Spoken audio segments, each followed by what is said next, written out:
لا حول ولا قوة الا باللہ العلی العظیم. حسبنا اللہ ونعم الوکیل، نعم المولا ونعم النصیر.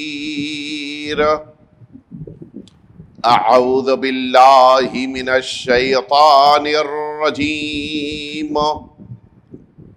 بسم اللہ الرحمن الرحیم. الحمد للہ الذی لا یبلغ مدحتہ القائلون ولا یحصی نعماءہ العادون ولا یؤدی حقہ المجتہدون.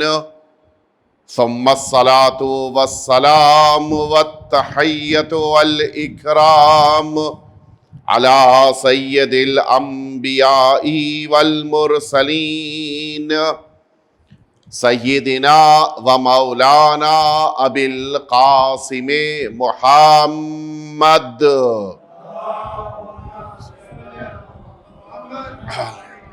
صلی اللہ علیہ وعلى اہل بیتہ الاطیبین الانجبین الذین اذهب اللہ عنہم الرجس وطہرہم تطہیرا. اللہم صل علی لا سیما الامام المبین بقیت اللہ فی الارضین. ارواحنا و ارواح العالمین لتراب مقدمہ الفداء واللعنۃ الدائمۃ الباقیہ علی اعدائہم اجمعین. اما بعد فقد قال الامام الصادق علیہ السلام انا للقائم غیبتان. ایک دفعہ مل جل کے آپ سبھی حضرات صلوات بھیج دیجئے.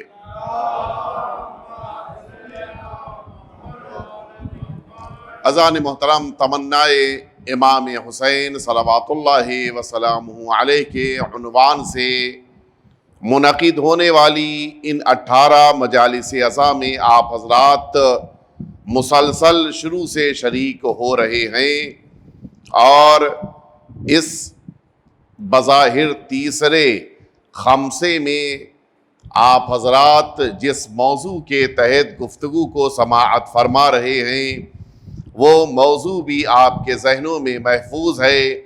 غیبت امام زمانہ عجل اللہ تعالی فرجہ الشریف.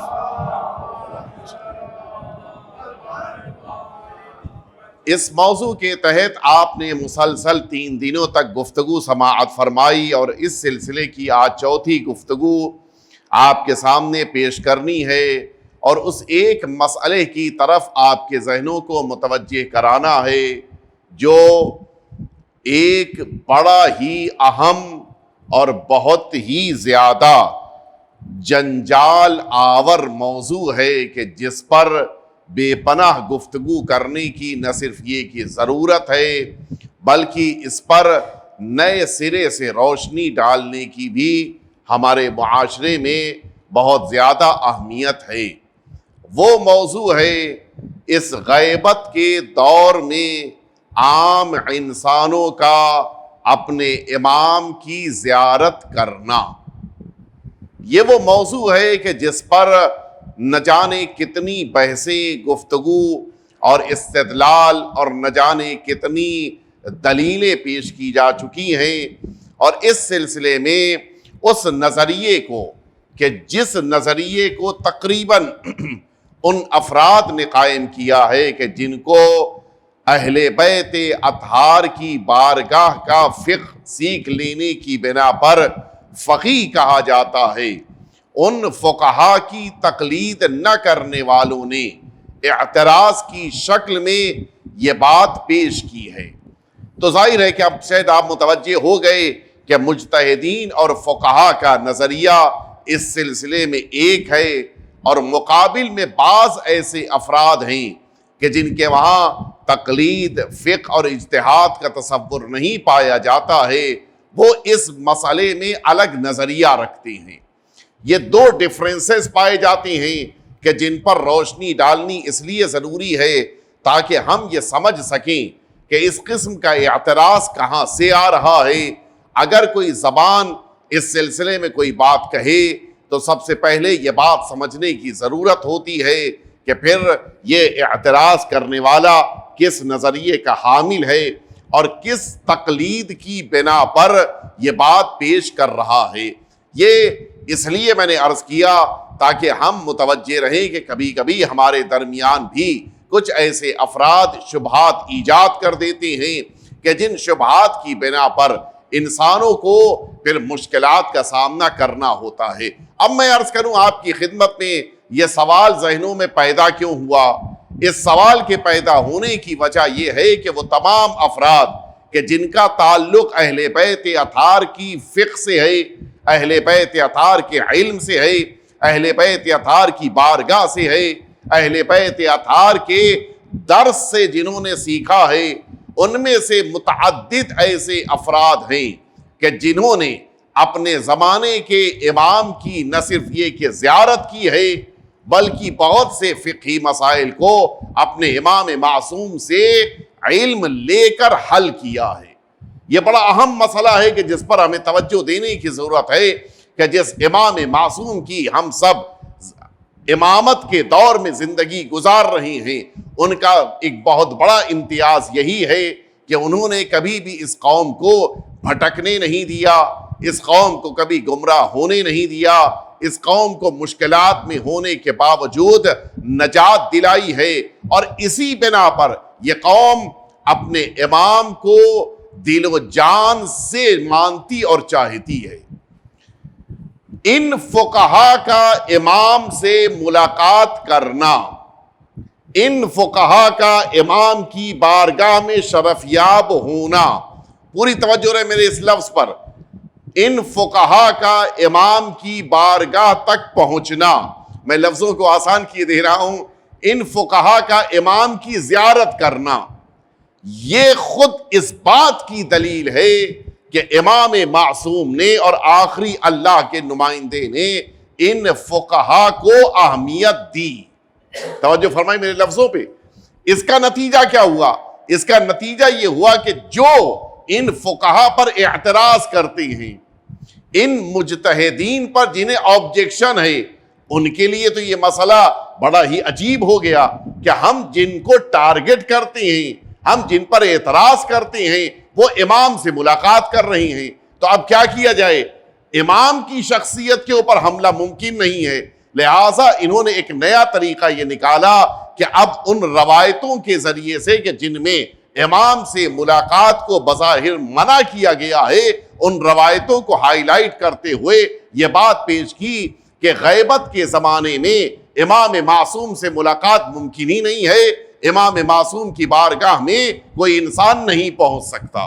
اب آپ متوجہ ہوئے کہ اصل مسئلہ کہاں سے ہے اور یہ مسئلہ کیوں پیدا کیا گیا، جبکہ حقیقت یہ ہے کہ ائمہ اطہار کے دور سے لے کر غیبت کے زمانے تک، اور غیبت کا زمانہ شروع ہونے سے لے کر غیبت کبریٰ کے زمانے تک، اور غیبت کبریٰ کے زمانے کے شروع ہونے سے لے کر آج تک، ہر زمانے میں اللہ کے نمائندے کی بارگاہ میں لوگ پہنچے ہیں اور ان کی نہ صرف یہ کہ زیارت کی ہے بلکہ ان کی بارگاہ سے شرفیاب ہو کر استفادہ بھی کیا ہے اور علم ان کی بارگاہ سے لیا ہے۔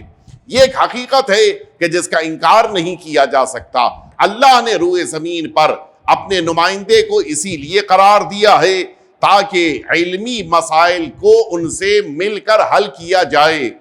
اگر امام معصوم تک پہنچنے کی گنجائش نہ ہوتی، اگر امام معصوم تک کوئی بشر نہ پہنچ پاتا، تو پھر وہ اصل مسئلہ کہ جس کام کے لیے امام معصوم کو روئے زمین پر بھیجا گیا کہ بشریت کی ہدایت کی جائے، بشریت کی رہنمائی کی جائے، انہیں ضلالتوں سے، گمراہیوں سے نکال کر ہدایت کی روشنی تک لایا جائے، پھر وہ کام ٹھہر جائے گا۔ اگر یہ کام ان علماء کے ذریعے سے، ان فقہا کے ذریعے سے، ان نائبین امام کے ذریعے سے انجام پانا ہے تو کم از کم ان نائبین امام کا رشتہ اس ذات سے ضرور ہونا چاہیے کہ جس کے یہ نائب ہیں۔ یہ بالکل فیکٹ سی بات ہے۔ اگر کسی انسان کو کہیں پر ریپرزنٹیٹیو بنایا جائے تو اس کا کسی سے رشتہ ہو نہ ہو، اس سے ضرور ہونا چاہیے کہ جس کا یہ نمائندہ ہے۔ اگر اس سے بھی رشتہ نہیں ہے تو پھر یہ نمائندہ نہیں بن سکتا ہے۔ اب آئیے میں آپ کو لے کے چلوں ان روایتوں کی طرف، یہ خاص طور سے اس توقیع مبارک کی طرف کہ جس کی بنا پر یہ شبہ ذہنوں میں پیدا ہوتا ہے کہ اس آخری غیبت کے دور میں امام معصوم سے ملاقات نہیں ہو سکتی۔ پہلی بات تو میں یہ عرض کر دوں کہ مطلقاً غیبت کے زمانے میں اگر کوئی یہ انکار کر دے کہ ملاقات ممکن نہیں ہے تو وہ اس کے معنی ہے کہ روایتوں کو نہ جانتا ہے نہ سمجھ پایا ہے۔ غیبت کے دور میں امام سے ملاقات غیبت صغرا کے دور میں یہ تو مسلمات میں سے ہے، اس لیے کہ یہ وہ دور تھا کہ جس دور میں امام کے نمائندے امام سے رابطے میں رہتے تھے، 2 گھنٹے 4 گھنٹے، حتیٰ روایتوں میں ہے کہ 2 دنوں کے اندر امام کی بارگاہ سے ان کے ذریعے سے لوگوں تک جواب آتا تھا۔ یہ مسلمات میں سے ہے۔ لیکن اگر کوئی اعتراض ہے تو وہ غیبت کبریٰ کے زمانے سے ہے۔ غیبت کبریٰ وہ زمانہ ہے کہ جو مولا کی غیبت میں جانے کے تقریباً 69 ایئرز کے بعد شروع ہوا ہے۔ یہ وہ زمانہ ہے کہ جو غیبت کبریٰ ہے۔ اس غیبت کبریٰ میں ہم سب وہاں سے لے کے آج تک کا جو زمانہ ہے یہ غیبت کبریٰ ہے۔ اس زمانے میں اب ہر ایک کے لیے تو یہ ممکن نہیں ہے کہ وہ اپنے امام تک پہنچ سکے۔ اگر ہر ایک پہنچے گا تو پھر یہ غیبت نہیں کہلائے گی، اور اگر کوئی بھی نہیں پہنچ پائے گا تو پھر ہدایت کا سلسلہ رک جائے گا۔ دونوں لفظوں پہ آپ نے توجہ دی۔ نہ تو سب کے لیے پہنچنا ممکن ہے، نہ ایسا ہے کہ کوئی بھی نہ پہنچ پائے۔ دونوں چیزیں نہیں ہیں، بلکہ اصل بات یہ ہے کہ ان لوگوں میں سے کچھ ایسے افراد ہیں کہ جنہیں امام ملاقات کا شرف دیتی ہیں، اور یہیں پر یہ لفظ میرا توجہ دیجیے گا، اس لیے کہ جو روایت کو سمجھنا ہے وہ اسی لفظ کی بنا پر ہے۔ لوگوں کے لیے ملنا ممکن نہیں ہے سوا یہ کہ امام اس کو ملنے کا موقع دیں۔ کبھی ایسا ہوتا ہے کہ آپ گئے، البتہ ائمہ اطہار کے ساتھ بھی یہی صورتحال تھی جس زمانے میں لوگوں کے درمیان زندگی گزار رہے تھے۔ بہت سے ایسے افراد تھے کہ جو ملاقات کرنے کے لیے مدینہ طیبہ گئے، امام معصوم نے ملاقات نہیں کی ہے۔ بہت سے ایسے افراد ہیں کہ جن کو دروازے سے اندر آنے نہیں دیا۔ بہت سے ایسے افراد ہیں کہ جن کے بغل سے امام معصوم گزرے لیکن انہیں بولنے تک کا اختیار نہیں دیا۔ بہت سے ایسے افراد ہیں کہ جن سے امام نے اتنی زیادہ شدید نفرت کا اظہار کیا کہ ان کے سلسلے میں اپنے چہرے تک کو گھما لیا، ان سے بات تک کرنا پسند نہیں کیا۔ تو معصوم کے دور میں بھی یہ کیفیت تھی، لیکن غیبت کے دور میں وہ تمام افراد کے جو امام سے ملنا چاہیں سب کے لیے ملاقات ممکن نہیں ہے، اس لیے کہ امام اسی سے ملاقات کرتے ہیں جس کو ملاقات کا موقع دیتے ہیں۔ مثال کے طور پر ایک شخص اگر مسجد میں آ رہا ہے تو اب مسجد میں آنے والے اس شخص کو سارا مجمع دیکھ رہا ہے، لیکن یہ جو مجمع دیکھ رہا ہے وہ شخص کو دیکھ رہا ہے، انسان کو دیکھ رہا ہے، لیکن نہیں جانتا کہ یہ انسان کون ہے، نہیں جانتا کہ یہ انسان کیا علم رکھتا ہے، نہیں جانتا یہ انسان کہاں سے آ رہا ہے، نہیں جانتا اس انسان کو اللہ نے کیا اختیار دیا ہے، ذرا بھی پہچان نہیں ہے۔ اور چونکہ پہچان نہیں ہے لہٰذا آپ یہ کہتے ہیں کہ میں نے شخص کو دیکھا لیکن پہچانا نہیں ہے، شخصیت نہیں جانتے۔ جیسے مثال کے طور پر آپ کے درمیان ہو سکتا ہے کہ کوئی ڈاکٹر بیٹھا ہو، مجھے نہیں پتا ہے۔ ہو سکتا ہے کہ آپ کے درمیان کوئی انجینئر بیٹھا ہو، مجھے نہیں پتا ہے۔ ہو سکتا ہے کہ آپ کے درمیان کوئی پروفیسر بیٹھا ہو، مجھے نہیں پتا ہے۔ کیوں؟ اس لیے کہ میں چہرے دیکھ رہا ہوں، شخصیتوں کو نہیں پہچانتا ہوں۔ ٹھیک یہی صورتحال جب بہتر شکل میں سامنے آتی ہے تو میدان حج میں حاجیان جس موقع پر میدان عرفات میں آ کر اللہ کی بارگاہ میں بیٹھ کر دعا کرتے ہیں، اللہ کی یہ حجت اس میدان میں موجود ہے، لیکن اس امام معصوم کو دیکھنے والے افراد نہیں پہچان پاتے، پہچانتے وہی ہیں کہ جنہیں امام یہ توفیق دے دیں کہ وہ اپنے امام کو پہچان لیں۔ تو اب یہاں سے آپ متوجہ ہوئے کہ امام لوگوں کے درمیان آتے ہیں، لوگوں کے درمیان تشریف فرما ہوتے ہیں، لیکن لوگوں کے لیے پہچاننا ہر موقع پر ممکن نہیں ہوتا۔ اب آئیے میں آپ کو اس روایت کی طرف لے کر چلوں کہ جس روایت کی بنا پر یہ اعتراض کیا جاتا ہے کہ اس غیبت کے دور میں امام سے ملاقات ممکن نہیں ہے۔ مولا نے جس موقع کے اوپر اپنے آخری نمائندے کے پاس خط بھیجا تھا، اس میں ایک جملہ تحریر فرمایا تھا۔ مولا نے فرمایا تھا کہ اب یہ غیبت کا دور کبرا شروع ہونے جا رہا ہے، اس غیبت کے دور میں بہت سے ایسے افراد ہوں گے کہ جو میری ملاقات کا دعویٰ کریں گے۔ وہاں پر آقا نے جملہ فرمایا تھا کہ وہ سیاتی الی شیعتی من یدعی المشاہدہ، ان قریب ایسے افراد دعویٰ کرتے ہوئے اس بات کا دعویٰ کریں گے کہ وہ میری ملاقات کرتے ہیں، مجھ سے ملتے ہیں۔ الا فمن ادعى المشاهد قبل خروج السفیانی والصیحہ فهو کذاب مفتر۔ مولا نے فرمایا کہ جان لو جب تک اس سفیانی کو دنیا میں تم نہ دیکھ لو، کہ آپ جانتے ہیں کہ وہ آخری شخص ہوگا جو اس ابو سفیان کے گھرانے کا ہوگا کہ جس سے آخری امام کی جنگ ہے اور اس کو قتل کیا جانا ہے۔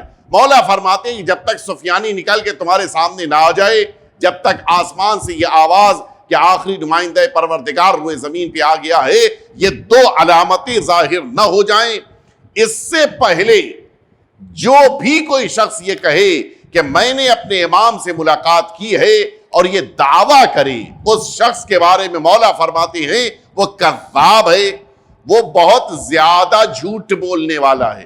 ایک ہوتا ہے کاذب، ایک ہوتا ہے کذاب۔ یہ کذاب یہ اس میں مبالغہ ہے۔ مولا نے یہ نہیں فرمایا کہ وہ جھوٹا ہے، مولا فرما رہے کہ وہ بہت زیادہ جھوٹ بولنے والا ہے، مفتر بھی ہے، وہ انسان ہے کہ جو بہتان لگاتا ہے، وہ انسان ہے کہ جو غلط بات کو منسوب کرتا ہے۔ مولا نے یہ دو لفظیں استعمال کی، بڑی اہم ہیں۔ اس کے معنی ہے کہ اس نے امام کو نہیں دیکھا ہے، جھوٹا اسی کو کہتے ہیں۔ دو طرح کے افراد ہوتے ہیں، ایک وہ انسان ہے جس نے مثال کے طور کے اوپر کوئی کام کیا ہے اور آپ سے آ کر کہہ رہا ہے کہ میں نے یہ کام نہیں کیا ہے، یہ بھی غلط بیان کام لے رہا ہے۔ لیکن ایک وہ انسان ہے جس نے وہ کام نہیں کیا ہے اور پھر آپ سے کہہ رہا ہے کہ میں نے وہ کام کیا ہے، یہ جھوٹا ہے۔ مولا فرما رہے ہیں کہ یہ زیادہ جھوٹ بولنے والا ہے۔ اس کے معنی یہ ہے کہ یہ وہ انسان ہے کہ جس نے امام سے ملاقات نہیں کی ہے اور آ کر کہہ رہا ہے کہ میں امام سے ملاقات کر کے آیا ہوں۔ مولا فرمانے یہ کذاب ہے، یہ پکا جھوٹا ہے، یہ بہت زیادہ جھوٹ بولنے والا ہے۔ اور نہ صرف یہ کہ جھوٹ بولنے والا ہے بلکہ بہتان لگانے والا ہے۔ یہ روایت ہے کہ جس کی بنا پر اب ظاہر ہے کہ اب یہ مسئلہ ہے کہ اگر امام کی اس روایت کی بنا پر دیکھا جائے تو امام سے ملاقات ممکن نہیں ہے، اور اگر امام سے ملاقات ممکن نہیں ہے پھر آپ ان واقعات کے لیے کیا کہیں گے کہ جو واقعات ان علماء، ان فقہا، ان مجتہدین، ان بزرگان قوم و ملت نے امام کی بارگاہ میں شرف یاب ہونے کے بعد بیان فرمایا ہے۔ جو اصل بات ہے اس پر ہم تھوڑی سی توجہ دے لیں اور پھر ہمارے ذہن متوجہ ہو جائیں گے۔ امام نے دو لفظوں کو استعمال کیا ہے اور انہی دو لفظوں کے اندر سارا مفہوم چھپا ہوا ہے۔ امام نے فرمایا ہے کہ سیاتی الی شیعتی من یدعی المشاہدہ، ان قریب وہ لوگ آنے والے ہیں ہمارے چیوں کے پاس، ہمارے چاہنے والوں کے پاس کہ جو مشاہدے کا دعویٰ کریں گے۔ پہلی بات تو واضح کر دی جائے، مشاہدہ کس کو کہتے ہیں؟ مشاہدہ اور ہوتا ہے، دیکھنا اور ہوتا ہے۔ مشاہدہ کہتے ہیں، یہ شہادت سے ہے، مشاہدہ کہتے ہیں پہچان کر دیکھنا، متوجہ ہیں؟ لیکن صرف دیکھنا کس کو کہتے ہیں؟ انسان مثلا سرسری طور پہ کسی کو دیکھ رہا ہے، پہچانتا نہیں ہے۔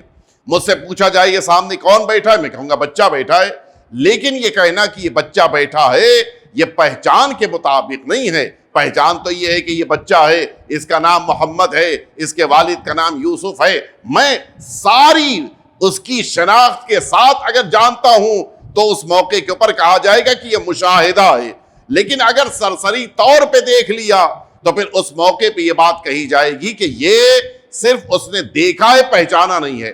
امام نے فرمایا کہ جو اس بات کا دعویٰ کرے کہ مجھ سے اس نے پہچانتے ہوئے ملاقات کی ہے وہ پکا جھوٹا ہے. آپ اگر واقعات کو دیکھیے, سارے واقعات کو جمع کیجئے, یا تو واقعہ گزر جانے کے بعد پتا چلا کہ یہ یوسف زہرا ہیں, یا پھر واقعے کے بالکل آخر میں متوجہ ہوا انسان کہ یہ وہ ذات ہیں کہ جو اس وقت اس روح زمین پہ امام معصوم ہیں. ملاقات کے دوران, حتیٰ ملاقات سے پہلے کسی بھی انسان کو یہ خبر نہیں ہے کہ جس ذات کی بارگاہ میں بیٹھا ہوں یہ وقت کے امام ہیں. پہلی بات. دوسری بات, امام نے فرمایا کہ وَسَيَأْتِي إِلَى شِيعَتِي مَن يَدَّعِي الْمُشَاهِدَةَ, جو مشاہدے والی ملاقات کا دعویٰ کرے. دعویٰ اور ہوتا ہے, خبر دینا اور ہوتا ہے. دعویٰ کس کو کہتے ہیں اور خبر دینا کس کو کہتے ہیں, دونوں لفظوں پہ آپ توجہ دے لیجئے, بات جو میں نے شروع کی تھی وہ مکمل ہو جائے گی. مثال کے طور پر آپ شام کو بازار گئے تھے, آپ کہیں کہ میں شام کو بازار گیا تھا, یہ ہے خبر دینا. اور دوسری بات ہے آپ یہ کہیں کہ کل میں بازار جاؤں گا, تو یہ خبر نہیں دے رہے ہیں آپ, یہ دعویٰ کر رہے ہیں. آپ مستقبل کے بارے میں جب کوئی بات کہتے ہیں تو وہ خبر نہیں بنتی ہے. خبر ہمیشہ پاسٹ کے بارے میں دی جاتی ہے. فیوچر کے بارے میں انسان جو بات کہتا ہے وہ اس کا دعویٰ ہوتا ہے. متوجہ ہیں, یہ زبان کی نزاکت ہے. مولا نے فرمایا کہ جو مشاہدے کا دعویٰ کرے, یعنی اگر کوئی انسانوں کے درمیان ایسا ہو کہ جو کہے کہ آج رات کو امام کے ساتھ ملاقات ہے میری, یہ جو فیوچر کے بارے میں خبر دے رہا ہے, یہ جو فیوچر کے بارے میں بتا رہا ہے, یہ دعویٰ ہے. مولا فرما رہے ہیں کہ مستقبل کے بارے میں اگر کوئی ایسے مشاہدے کا دعویٰ کر رہا ہے تو وہ جھوٹا ہے. جتنے واقعات ہیں ان سارے واقعات میں ملاقات کے بعد بتایا گیا کہ امام سے ملے ہیں, ملاقات سے پہلے کسی کو نہیں پتا تھا کہ یہ امام معصوم ہیں. تو اب بات واضح ہو گئی, امام نے ان لوگوں کو جھٹلانے کے لیے کہا ہے کہ جو یہ دعویٰ کرتے ہیں کہ میری ملاقات آج شام کو, کل شام کو, یا مثلا آنے والے جمعے کو, یا مثال کے طور پہ آنے والے ماہ رمضان میں میری ملاقات امام سے ہونے والی ہے, ایسے افراد کو جھٹلانے کے لیے کہا گیا ہے. اور سارے واقعات میں امام کی ملاقات کے بعد خبر دی گئی ہے. تو اب شاید ذہنوں تک بات پہنچ گئی. خبر دینا اور ہوتا ہے, ملاقات کا دعویٰ کرنا اور ہوتا ہے. امام نے خبر دینے والوں کو جھٹلانے کے لیے نہیں کہا ہے, ملاقات کا دعویٰ کرنے والوں کو جھٹلانے کے لیے کہا ہے. ایک دفعہ مل جل کے صلوات بھیج دیں آپ حضرات. اب آئیے میں آپ کو لے کے چلوں. یہ میں نے اتنی محکم بات جو اب کہی ہے وہ اپنی طرف سے نہیں کہی ہے. ہمارے ان فقہا کے درمیان یہ متفقہ نظریہ ہے, سب اس بات کے قائل ہیں کہ اس غیبت کبریٰ کے دور میں امام معصوم کی ملاقات ممکن ہے, البتہ اپنی شرطوں کے ساتھ ممکن ہے. جیسا میں نے پہلی ہی شرط عرض کر دی کہ امام معصوم جسے چاہیں گے, امام وقت جسے چاہیں گے, اسے ملاقات کا موقع عطا فرمائیں گے. یہ جو بات میں نے عرض کی ہے آپ کی خدمت میں, اس کی بنیاد ہمارے فقہا کا نظریہ بھی ہے, اور ساتھ ہی ساتھ ایک محکم دلیل ہے ہمارے پاس جو روایتوں کی دنیا میں ہے.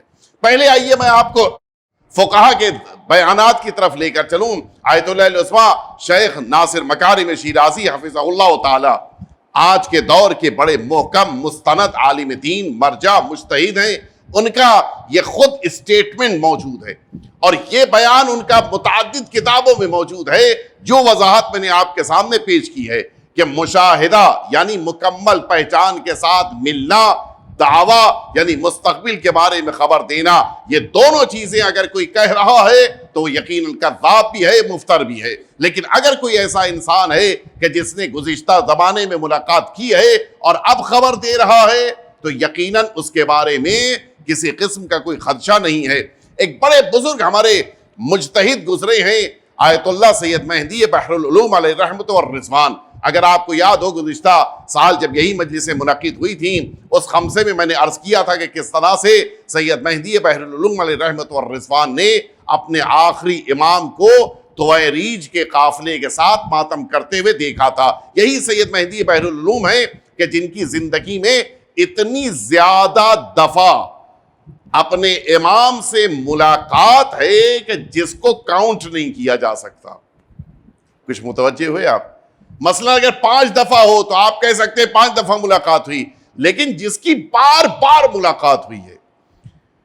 ان کے زمانے کے ایک بزرگ عالم دین تھے, میں معمولاً واقعہ آخر میں نقل کرتا ہوں لیکن اس وقت نقل کروں تاکہ اپنی بات کو محکم کر سکوں. ان کے زمانے کے ایک بڑے بزرگ عالم دین گزرے تھے جو ان کے ساتھیوں میں تھے, مرزا ابو القاسم. یہ بھی اپنے زمانے کے بڑے ہی پختہ عالم تھے. یہ ایران منتقل ہو گئے تھے اور سید مہدی بحر العلوم جو خود اس وقت نجف اشرف میں مقیم تھے, جب یہ ایران پہنچے تو سید مہدی بحر العلوم علیہ رحمت و رضوان کے بارے میں ان کو خبریں ملنی شروع ہوئی کہ وہ علم کے عظیم درجے پر فائز ہیں. بڑا تعجب ہوا کہ میرا ساتھی, میرے ساتھ اٹھنے بیٹھنے والا, یہ کیسے ممکن ہے کہ سید مہدی بحر العلوم آج علم کے اس بلندی پہ پہنچ جائیں. ان کی حیرت, یہ آئے تھے نجف اشرف زیارت کے لیے, گئے اپنے اس دوست سے ملنے کے لیے سید مہدی بحر العلوم سے. جس موقع کے اوپر سید مہدی بحر العلوم سے ملاقات کے لیے گئے وہاں کے اوپر لوگ بیٹھے تھے. اچھا دیکھیے, پتہ چل جاتا ہے انسان کے علم کا لیول کیا ہے جب اس سے کوئی مسئلہ پوچھا جائے. خاموش انسان نہیں پتہ چلے گا کہ اس کا علم کا لیول کیا ہے. اور اسی لیے معمولاً جو دھوکے ہوتے ہیں تبھی ہوتے ہیں جب انسان کی پہچان نہیں ہوتی ہے. بولے گا پہچانا جائے گا. اسی لیے سرکار امیر المومنین حضرت علی ابن ابی طالب علیہ الصلوۃ والسلام نے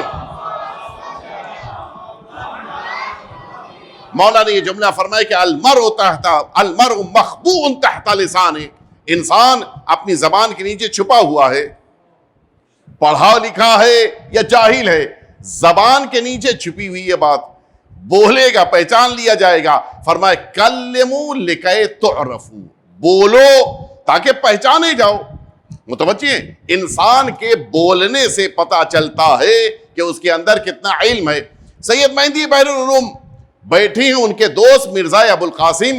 اب جو لوگوں نے سوال پوچھنا شروع کیا اور مہدی بحر العلوم جو ان کے پرانے بچپن کے دوست تھے انہوں نے جواب دینا شروع کیا. پتہ یہ چلا کہ واقعاً ان کے اندر علم بھرا ہوا ہے. دیکھیے, ایک ہوتا ہے انسان کا اپنے علم پہ ناز کرتے ہوئے لوگوں کے درمیان یہ کہنا کہ میں بہت پڑھا لکھا ہوں. اس کا کیا فائدہ؟ فائدہ تو تب ہے جب انسان اپنی زبان سے نہ کہے کہ میں بہت پڑھا لکھا ہوں, لیکن لوگوں کے درمیان رہن سہن کی بنا پر لوگ کہیں کہ یہ پڑھا لکھا ہے. اصل کمال یہی ہے. سید مہدی بحر علم کا سمندر تھے اپنے زمانے میں. بحر العلوم, بحر کہتے ہیں سمندر کو, علوم یعنی نالج, نالج کا سمندر یہ ان کا ٹائٹل ہے. ہاں, نام ان کا سید مہدی تھا. اب آپ سوچیں کہ کیسے یہ ٹائٹل ملا ہوگا ان کو. ان کے دوست مرزا ابو القاسم نے جب دیکھا کہ واقعاً یہ بڑی پڑھی لکھی شخصیت ہے, میرے ساتھ رہنے کے باوجود آج اس بلندی پہ ہیں, سب چلے گئے. بیٹھے رہے. مرزا ابو القاسم دوست سے ملنے آئے تھے. انہوں نے کہا کہ دیکھیں, سب جانتے ہو نہ جانتے ہو, میں آپ کو جانتا ہوں. ہم دونوں ایک ساتھ پڑھے ہیں, ایک ٹیچر سے پڑھا ہے, ایک کتاب پڑھی ہے, ایک مدرسے میں پڑھا ہے, ایک ہی جگہ کے اوپر رہے ہیں, ایک جیسی زندگی گزاری ہے. میں آپ کو اچھے سے جانتا ہوں. اتنا علم جو آپ کے پاس آیا وہ آیا کہاں سے؟ یہ اچانک علم کہاں سے آ گیا؟ میرے پاس بھی تو آنا چاہیے. اگر وہی ہے علم کہ جو استاد سے لیا ہے تو میرے پاس بھی ہونا چاہیے. میرے پاس تو نہیں ہے. آیت اللہ سید مہدی بحر العلوم نے کبھی کبھی انسان کے لیے سامنے والے کے الزام کو باطل کرنا بھی ضروری ہوتا ہے.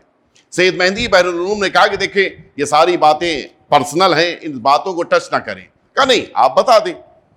اس شرط پر بتایا کہ جب تک میں زندہ رہوں اس بات کو کسی سے نقل نہیں کرنا.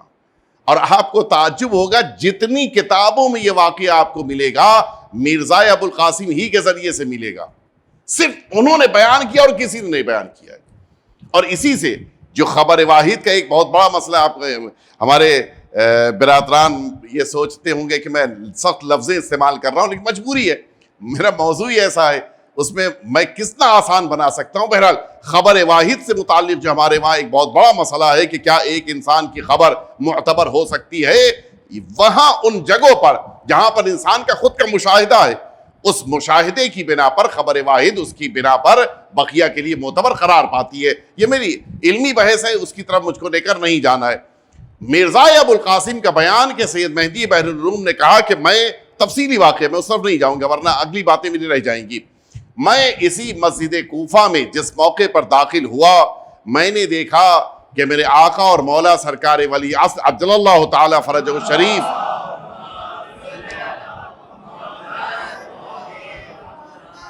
موجود ہیں. اب یہاں اس لیے میں نے یہاں تک آپ کو پہنچایا کہ ابھی کیا عرض کیا تھا کہ دعویٰ اگر کوئی کر رہا ہے کہ میں ملاقات کروں گا تو یہ باطل ہے. پہنچے دیکھا مولا موجود ہیں، مولا نے فرمایا مہدی قریب آؤ. مہدی بحر العلوم کہتے کہ ایک ادب ہوتا ہے. میں جا کے کچھ فاصلے پہ بیٹھ گیا، مولا نے فرمایا اور قریب آؤ. میں اور قریب گیا، مولا نے فرمایا کہ اور قریب آؤ. سید مہدی بحر العلوم کہتے ہیں مرزا ابو القاسم سے کہ میں جب مولا کے قریب پہنچا، مولا نے آگے بڑھ کے مجھے اپنے سینے سے لگا لیا، اور اس سینے سے لگا لینے کی بنا پر جتنا علم امام نے چاہا وہ میرے سینے میں منتقل ہو گیا.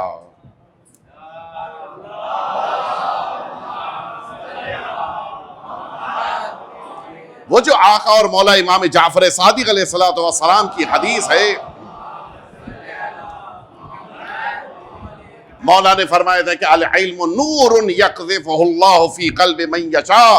علم نور ہے، اللہ جس کے دل میں چاہتا ہے اتار دیتا ہے. یہ علم وہ علم ہے. اب سنیے، یہ جو میں نے پورا واقعہ نقل کیا وہ اس لیے مرزا ابو القاسم بیٹھے ہوئے تھے. دوسرے دن کا واقعہ، یہ ایک واقعہ گزر گیا، انہوں نے نقل کیا تھا. مرزا ابو القاسم بیٹھے ہوئے ہیں، جائے نجف آئے میں ملاقات کر رہے ہیں، اپنے دوست کے ساتھ بیٹھے ہوئے ہیں. کچھ لوگ اور بیٹھے ہوئے تھے، ان کے درمیان سے ایک شخص، ایک عام انسان نے اٹھ کر کہا کہ مرجع تھے، مجتہد تھے، بزرگ شخصیت تھے سید مہدی بحر العلوم.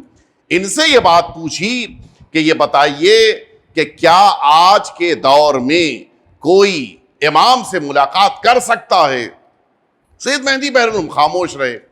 اس نے کہا کہ روایتوں میں نے دیکھا ہے کہ آج کے دور میں اپنے امام سے ملاقات ممکن نہیں ہے.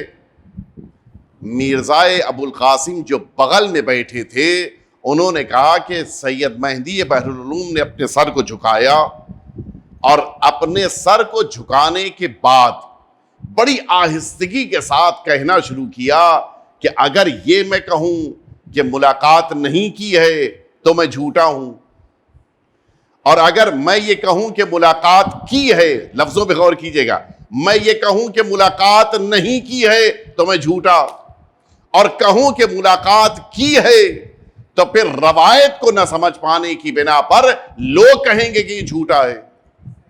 متوجہ ہوئے؟ لہذا کیا کیا جائے؟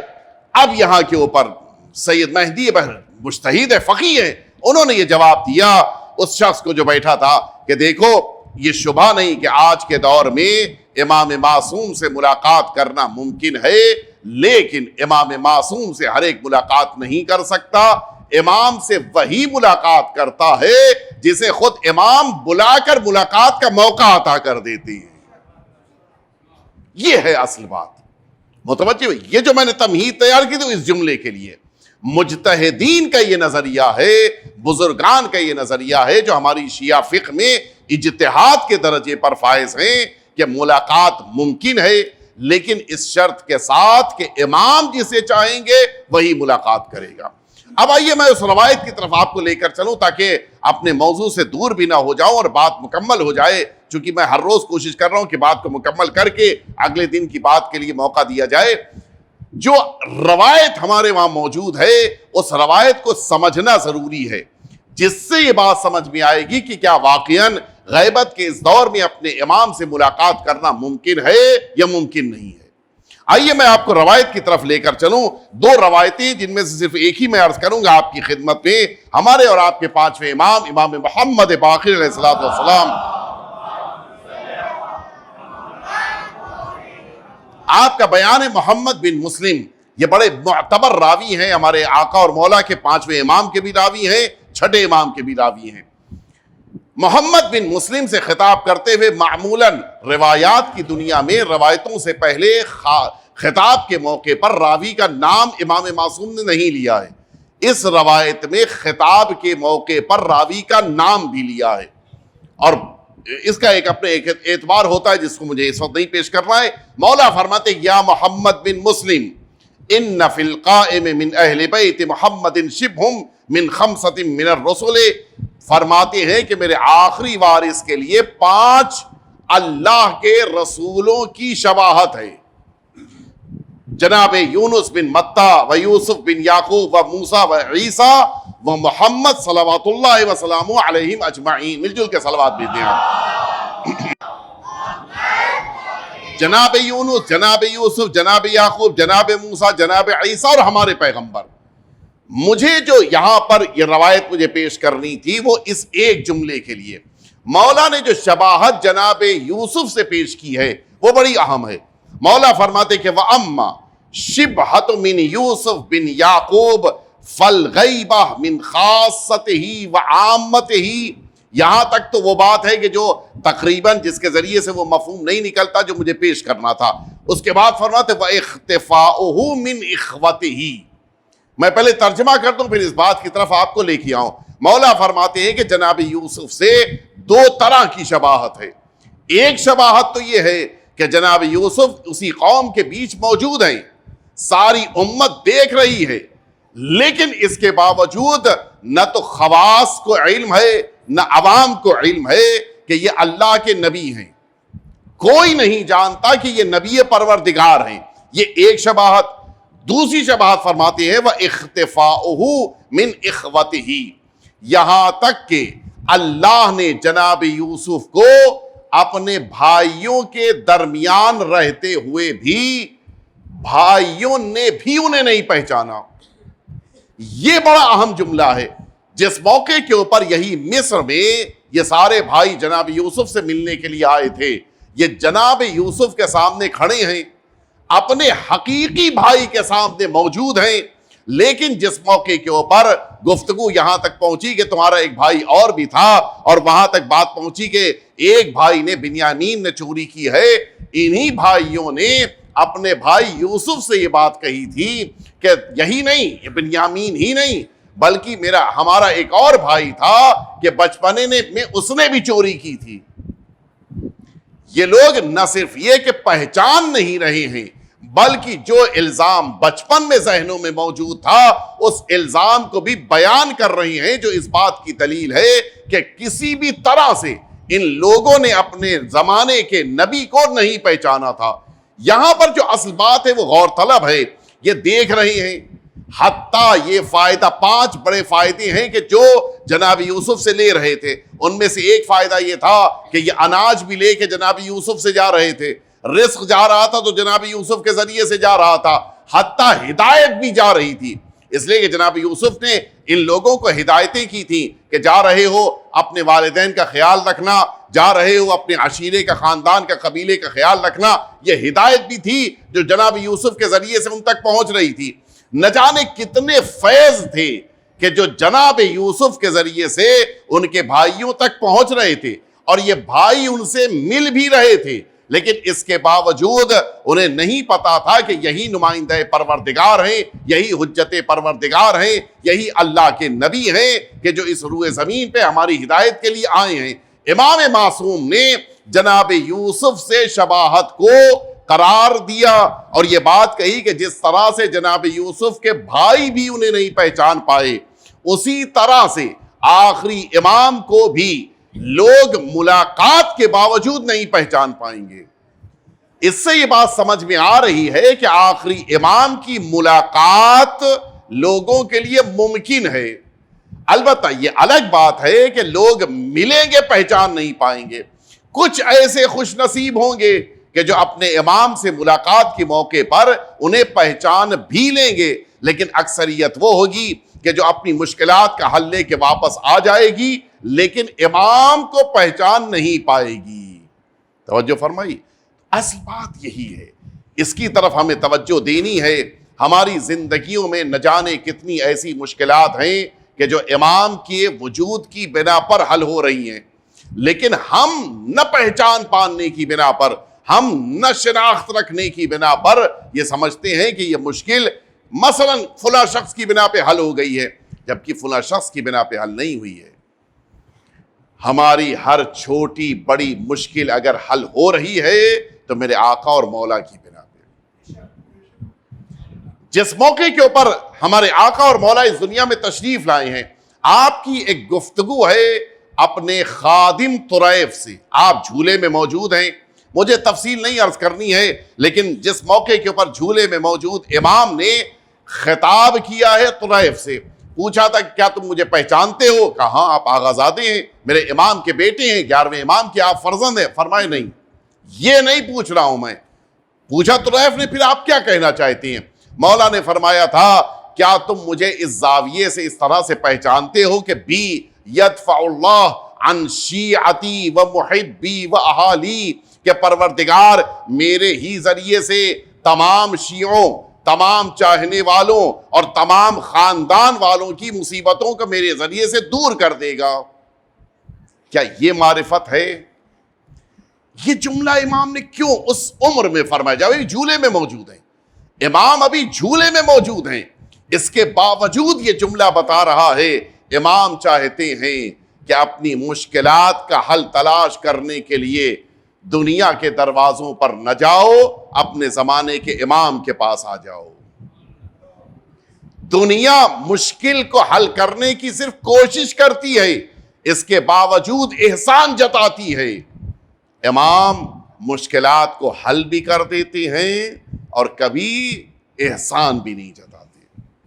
نہ جانے کتنے واقعات میں امام نے مشکلات کو حل فرمایا ہے، اور پھر نتیجہ یہ ہے کہ انسان امام کی طرف سے مشکل کا حل مل جانے کے بعد ایسی کامیاب زندگی گزارتا ہے کہ جو پھر بے مثال زندگی ہوتی ہے۔ آپ نے یقیناً شیخ اعظم انصاری علیہ رحمت اور رضوان کا نام سنا ہے، بڑے ہی جلیل القدر فقہا میں ان کا شمار ہوتا ہے۔ سرکار امیر المؤمنین حضرت علی ابن ابی طالب علیہ الصلوۃ والسلام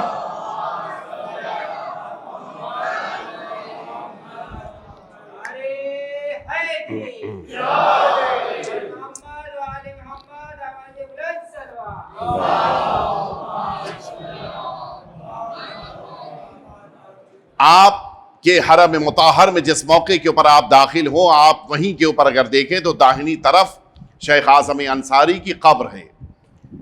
بڑی جلیل القدر شخصیت تھے اور امیر المؤمنین سے خاص عقیدت تھی، اور آپ ظاہر ہے کہ وہ افراد کے جو حوزے سے متعلق ہیں، کوئی بھی انسان عالم بن نہیں سکتا جب تک کہ شیخ اعظم انصاری کی کتاب نہ پڑھ لے۔ دو کتابیں، رسائل اور مقاصد، یہ بڑی اہم کتابیں ہیں۔ ایک اصول کی کتاب ہے یہ رسائل، اور دوسری مقاصد ہے جو فقہ کی کتاب ہے۔ میں اس لیے عرض کر رہا ہوں تاکہ ہمیں بھی اپنے علماء کے بارے میں آشنائی رہے۔ کبھی کبھی جب علمی غرور پیدا ہو جائے تو انسان کو علماء کے بارے میں بھی پڑھنا چاہیے۔ میں یہ جملہ اس لیے کہہ رہا ہوں کہ کبھی کبھی ہم لوگ اپنے اندر جب علمی غرور پیدا ہوتا ہے تو اعتراض کس پہ کرتے ہیں؟ علماء پہ اعتراض کرتے ہیں، جبکہ ایسا نہیں ہے۔ ان علماء نے اپنی زندگیوں کو کس طرح سے گزارا ہے، اس کو دیکھنا اور سمجھنا چاہیے۔ شیخ اعظم انصاری کا عالم یہ تھا، آج ان کی یہ دو کتابیں رسائل مقاصد یہ اجتہادی کتابیں سمجھی جاتی ہیں، بڑی اہم کتابیں ہیں، جبکہ عالم یہ تھا کہ ایک آنکھ پوری طرح سے ان کی اس میں روشنی نہیں تھی، دوسری آنکھ میں بھی 1/3 یا 1/4 ان کے پاس روشنی بچی تھی بس۔ اب آپ سوچئے اتنی کم روشنی ہونے کے باوجود اتنی اہم کتاب لکھی ہے۔ اور عالم یہ تھا کہ ان کے درس میں جس موقع کے اوپر ہوتا تھا، یہ نجف اشرف میں جو طلاب بیٹھتے تھے وہ ایک سے ایک مجتہد ہوتے تھے، عجیب شخصیت تھے۔ ہم لوگ جس زمانے میں یہ رسائل مقاصد پڑھتے تھے اور جب اب پڑھایا ہم لوگوں نے، ایک عجیب کتاب ہے کہ جس کو پڑھنے کے بعد واقعاً محسوس ہوتا ہے کہ کیا علمی شخصیت تھی. جس زمانے میں یہی شیخ اعظم انصاری اپنے قبل کے مجتہد کے بعد درجہ اجتہاد پر فائز ہوئے، مجتہد ہیں، مجتہد مسلم ہیں، ان کی کتاب پڑھ کر لوگ مجتہد بن رہے تھے، تو ظاہر ہے کہ کتنا بڑا رتبہ ہوگا. جب لوگ ان کے پاس آئے کہ اب آپ کو تقلید کے لیے ہم سب آئے ہیں آپ کے پاس اور اب آپ کی تقلید کرنی ہے، لہٰذا آپ کی توضیح مسائل ہونی چاہیے. اس موقع پر کیا ہونا چاہیے تھا؟ جلدی سے پوچھنا چاہیے تھا کہ بتاؤ کس پرنٹنگ پریس میں چھپے گی، کتنا خرچہ لگے گا، یہی سب تو ہونا چاہیے تھا. وہاں بالکل برعکس انہوں نے کہا کہ اگر واقعا تم سب کو تقلید کرنی ہے تو میرا ایک بچپن کا دوست تھا سعید العلماء مازندرانی، یہ وہ انسان تھا کہ جو بچپن سے ہمارے ساتھ رہا تھا، اور جب مباحثہ ہوتا تھا، مباحثہ وہ علمی گفتگو، اس علمی گفتگو میں وہ مجھ سے آگے رہتا تھا. اگر تقلید کرنی ہے تو جاؤ اس کی تقلید کرو. کہاں رہتے ہیں؟ مازندران میں ہیں. ہم لوگ سمجھتے ہیں کہ مجتہدین کے درمیان باقاعدہ کمپٹیشن ہوتا ہے، جھگڑا ہوتا ہے، خدا نخواستہ ووٹنگ ہوتی ہے، وہ کرسی اس کو مل جاتی جس کو زیادہ ووٹ مل جاتے ہیں. ایسا کچھ بھی نہیں ہے. انسان الناس یقیس علی نفسہ، انسان اپنے اوپر بقیہ کو بھی تولتا ہے. جیسا ہم نے خود کو پایا بقیہ کے بارے میں بھی سوچیں، جبکہ ایسا نہیں ہے. یہ شخصیتیں واقعاً پارسا ہیں، یہ شخصیتیں واقعاً خدا رسیدہ ہیں، یہ شخصیتیں واقعاً اللہ والی ہیں. لہٰذا میں اسی لیے بار بار کہتا ہوں، اور اس منبر سے بھی کئی دفعہ میں نے کہا ہے، خاص طور سے ہمیں احتیاط کرنی چاہیے. گزشتہ زمانے میں یہ نہیں تھا، لیکن آج کے زمانے میں بہت بڑا مسئلہ ہے. ان نائبین امام کے ذریعے سے ہمیں ڈیوائیڈ کیا جا رہا ہے. یہ ایک بہت بڑا مسئلہ ہے جو آج ہماری قوم کا ہے. معمولاً یہ پہلے نہیں ہوتا تھا. قوم مجتہدین کے نام پہ تقسیم نہیں ہوتی تھی، لیکن آج یہ ہو رہا ہے. فلاں مجتہد کا یہ مقلد ہے، فلاں مجتہد کا یہ مقلد ہے، فلاں کو یہ عالم مانتا ہے. ہم لوگ اس طرح سے تقسیم کیے جا رہے ہیں، جبکہ حقیقت یہ ہے کہ ہماری ذمہ داری کیا ہے؟ تقلید ایک کی کرنی ہے، احترام سب کا کرنا ہے. یہ اختیار نہیں ہے کہ ہم کسی کی ہماری اوقات کیا ہے. میں نے کتنے دن پڑھا ہے، بعض تو حوزے کی کتابوں کے نام کو ہم صحیح سے بول نہیں سکتے، اعتراض مجتہد پہ کرتے ہیں. ہمیں راویوں کے نام نہیں پتہ ہیں، روایتوں کا علم نہیں ہے. روایت کی کتابوں کا اردو ترجمہ پڑھ کے کوئی مجتہد نہیں بنتا ہے. نہیں پتہ اس جملے پہ آپ نے توجہ دی نہیں دی. ہم لوگ کیا ہوتا ہے، روایتوں کی جو اردو میں ترجمے آئے ہیں انہیں پڑھ کر مجتہد بننے لگ گئے ہیں. نہیں بھائی، روایتوں کا ترجمہ مجتہد نہیں بناتا ہے.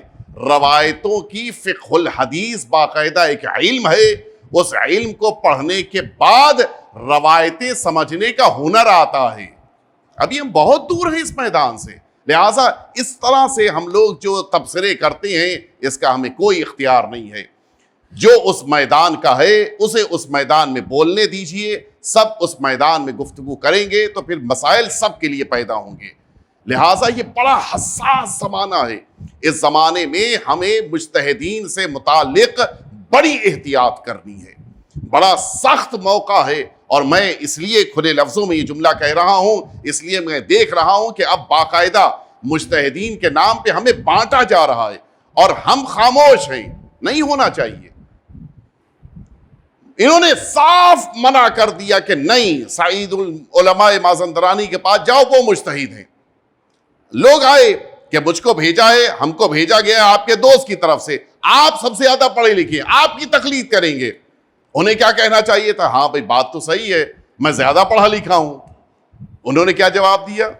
انہوں نے کہا نہیں، یہ بات ہو سکتا ہے کہ کسی حد تک مثلا شیخ اعظم کی ٹھیک ہو کہ میں مباحثے میں کبھی کبھی ان سے آگے نکل جاتا تھا، لیکن آج وہ مجتہد ہیں. وجہ یہ ہے کہ میں تعلیم مکمل کر لینے کے بعد مازندران واپس آ گیا، یہاں تبلیغ میں مصروف ہو گیا، اور شیخ اعظم انصاری اسی نجف میں رک کر طلاب کو درس دیتے رہے. یہ بھی یاد رکھیے گا، سب سے زیادہ انسان کو اگر اپنے علم کو بچا کر رکھنا ہے تو بہترین طریقہ ہے تعلیم دینا. پڑھانے سے علم محفوظ رہتا ہے. لہذا وہ افراد کہ جو آج مجتہدین کی شکل میں ہمارے درمیان ہیں وہ وہی ہیں جو آج بھی پڑھا رہے ہیں. کوئی نہ کوئی درس ضرور پڑھاتے ہیں, تب وہ اس درجے تک پہنچے. وہ ابھی بھی پڑھا رہے ہیں, لہٰذا ان کا علم اس سے کہیں زیادہ ہے. واپس پھر آ گئے یہ سب شیخ اعظم انصاری کے پاس کہ ہم اچھا مازندران سے نجف, نجف سے مازندران بہت لمبا ہے سفر, چھوٹا موٹا بھی نہیں ہے. واپس آئے کہ آپ اس لیے مسلم مجتہد ہیں کہ جن کے پاس آپ نے بھیجا تھا انہوں نے بھی آپ کو مجتہد مانا ہے. اب تو آپ مانیں گے نا خود کو مجتہد, اب تو آپ رسالہ عملیہ دے دیے. کہا نہیں, ابھی بھی نہیں دیں گے. پھر کا شرط یہ ہے کہ جس کی نیابت ہے وہ امام کہہ دے کہ میں مجتہد ہوں. اچھا یہ تو کوئی چھوٹی موٹی بات نہیں ہے کہ کوئی شخص امام سے سند لے کے آ جائے کہ میں کہتا ہوں کہ تم مجتہد ہو, مثال کے طور. بہت بڑی بات ہے. شیخ اعظم انصاری نہیں, میں مجتہد نہیں اپنے کو مان سکتا جب تک کہ میرا آقا نہ کہہ دے. ایک دن درس کہہ رہے تھے, درس کے دوران تفصیل اس لیے میں عرض کر رہا ہوں جزئیات کے ساتھ تاکہ علم کے وزن کو ہم محسوس کر سکیں. شیخ اعظم انصاری درس بیان کر رہے تھے کہ اچانک درس کے درمیان کسی ایک نے کھڑے ہو کر, کسی ایک عالم, ان کے طرف سب مجتہدین بیٹھتے تھے, کسی ایک عظیم شخصیت نے کھڑے ہو کر یہ پوچھا کہ شیخ یہ بتائیں کہ مسخ کا اسلام میں آج کے دور میں حکم کیا ہے؟ مسخ آپ جانتے ہیں گزشتہ زمانوں میں اللہ نے بعض امتوں کو مسخ کیا ہے اور ان کی مثالیں آج ہمارے درمیان موجود ہیں. میں نام نہیں لینا چاہتا ممبر پہ, لیکن بہت سے ایسے جانور حیوانات ہیں کہ جنہیں مسخ کیا گیا تھا گزشتہ زمانے میں, آج بھی وہ چلے آ رہے ہیں. شیخ بتاؤ اگر کسی شخص کو مسخ کر دیا گیا ہو تو اس کی زوجہ کا کیا حکم ہے؟ وہ بیوہ ہے یا مطلقہ ہے, کیا حکم ہے اس کا؟ شیخ اعظم انصاری نے کہا کہ نہیں, اس کے بارے میں ہماری روایتوں میں کہیں ذکر نہیں آیا ہے, لہٰذا اس کے بارے میں نظر نہیں دی جا سکتی. انہوں نے کہا نہیں, تصور کریں کہ آج کوئی شخص ہے جو مسخ ہو گیا, پھر کیا حکم ہے اس کے بارے میں؟ شیخ اعظم انصاری نے کہا کہ اگر واقعی طور پر آج کے دور میں کوئی مسخ ہو رہا ہے تو دو ہی صورتیں ہیں, یا وہ پتھر کا بنے گا یا جانور بن جائے گا. اگر وہ پتھر کا ہو گیا تو اس کی زوجہ کو اپنے شوہر کے مردہ ہونے کی بنا پر عدہ وفات گزارنا ہوگا, اور اگر وہ جانور بن گیا تو پھر اس کے معنی ہے کہ اس کی روح ابھی باقی ہے, تو چونکہ روح باقی ہے لہذا اس کی زوجہ کو عدہ طلاق گزارنا ہوگا, اور پھر عدت کے گزرنے کے بعد اگلا نکاح کر سکتی ہے. جیسے ہی یہ جملہ شیخ اعظم انصاری نے کہا, سامنے موجود اس عظیم الشان شخصیت نے کہا کہ شیخ انت المجتہد, انت المجتہد, انت المجتہد.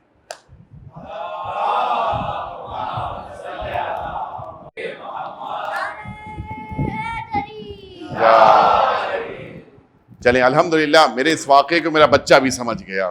ایک دفعہ مل جل کے صلوات بھیج دیں آپ حضرات.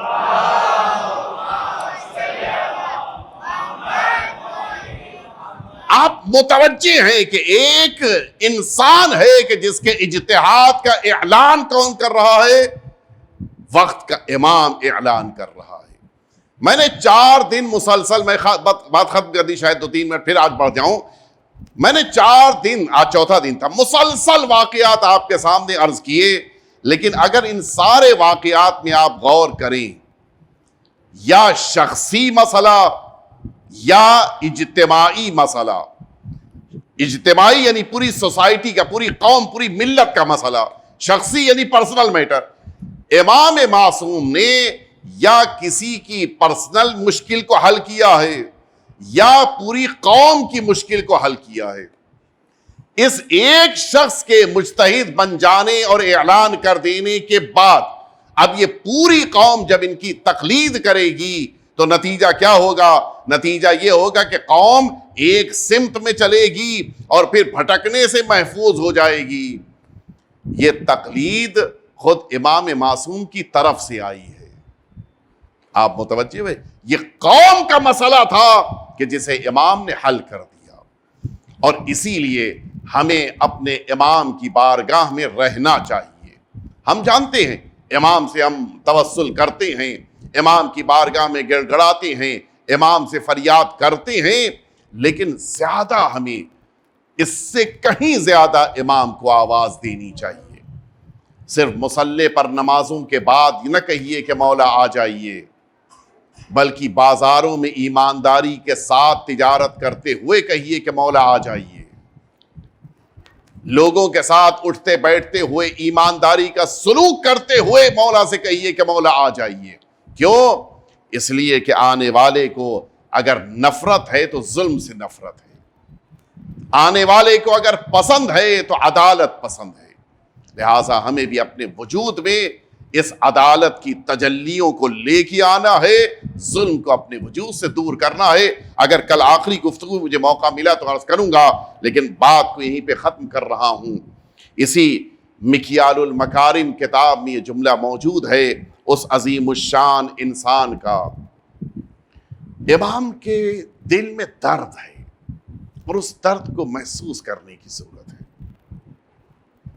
مولا نے ایک جملہ یہ فرمایا ہے کہ میں اپنے جد کے لیے صبح و شام روتا ہوں، مسلسل روتا ہوں، یہاں تک کہ آنسوؤں کے بجائے خون روتا ہوں۔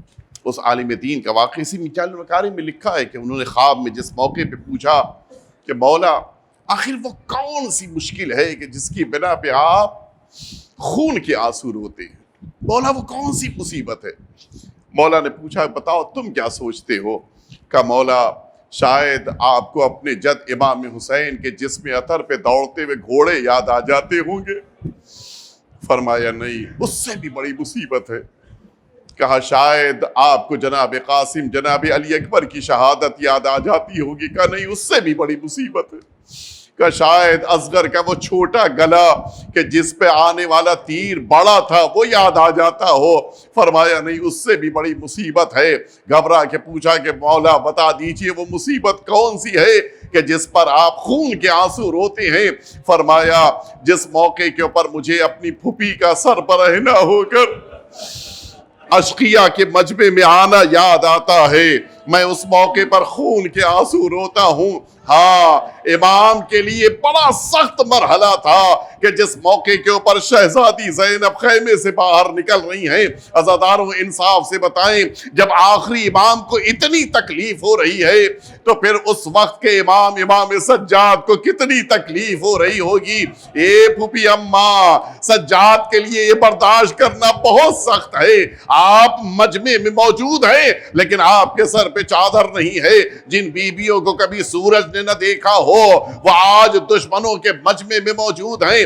ہاں عزاداروں، جناب زینب علیہ مقام کا یہ مصیبت کا مرحلہ ہے جو ہر امام کے لیے مصائب لگتا ہے، ہر امام کے لیے سخت محسوس ہوتا ہے۔ لیکن ہاں، زینب کی ذمہ داریاں اتنی زیادہ ہیں کہ ان ذمہ داریوں کے درمیان زینب کو یہ احساس ہے کہ مجھے سارے قافلے کو سنبھالنا ہے۔ عجیب مرحلہ ہے۔ جناب زینب علیہ مقام جس موقع کے اوپر خیمے سے نکلی ہیں، ان بیویوں کو یکجا کیا، ان بیویوں کو ایک جگہ کے اوپر بٹھایا، لیکن اچانک فضہ نے آگے ایک آواز دی، اے شہزادی، میں نے ابھی دیکھا ہے کہ ان گھوڑوں کی نال بندی کی جا رہی ہے۔ پوچھا ان گھوڑوں کی نال بندی کیوں ہو رہی ہے؟ کہا اے شہزادی، میں نے سنا ہے کہ حسین کے جسم پہ گھوڑے دوڑیں گے۔ بس زینب اپنی جگہ سے اٹھی گھبرا کے، میں یہ نہیں ہونے دوں گی، میں اپنے ماجائے کو پامال سمِ اسما نہیں ہونے دوں گی۔ لیکن ہاں، اب جو زینب پہنچی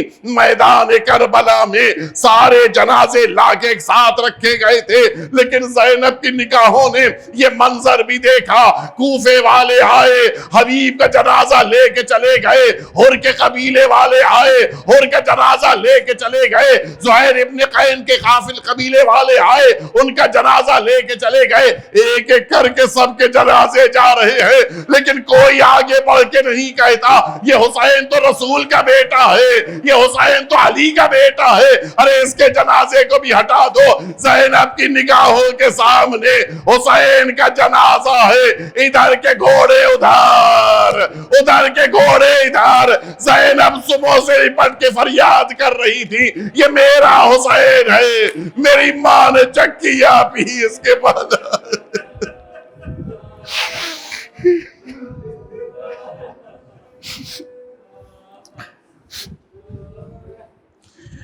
الا لعنت اللہ علی القوم الظالمین وسیعلم الذین ظلموا ای منقلب ینقلبون۔